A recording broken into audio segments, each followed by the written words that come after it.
Bossing. Pero anyway, mga bossing, meron tayo dito. Nakita nyo na to, no? Yung ating Panasonic na model nga ito. Basta SA something, ha. Yan yung ginamit natin dun sa Yamaha at dun sa ating active sub, no? Ngayon, sinest ko siya dito sa OSHC na tower. Good naman din kasi sabi ko nga, magagamit mo lang to as mid and high amp. Kasi may sub to, hindi ko nagamit. Originally kasi nito, 5.1 talaga yung naka-set dito sa ampli na to, kaya receiver na rin siya. So, maganda to, makompleto nyo kasi ano lang ako dyan, yung out na kinuha ko doon is yung sa front lang. Malinis siya tumanog at clear. Maganda tunog.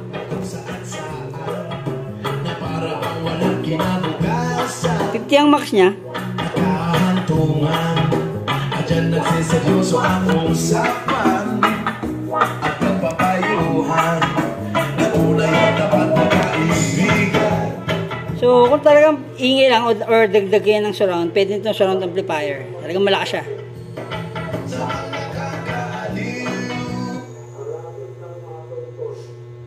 Ay, napunta sa ano? Napunta sa ito sa FM. USB tayo. So, play mo.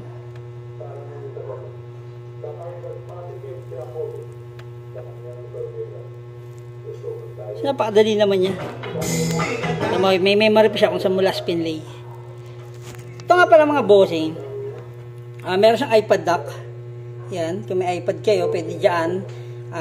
So, yung mga sound sa iPad nyo is ma-synchronize dito sa ampli receiver. So, gamit nyo kasi USB. Meron din siyang mic volume pero walang echo. Hindi ko lang alam doon sa remote kung meron. Meron siyang dalawang mic input. Anyway, may client bukas, si Sir Andy from Cavite. So, ayan, tinest ko ngayon, pero ititest ko rin sa harap ng rider na magdadala dyan tomorrow.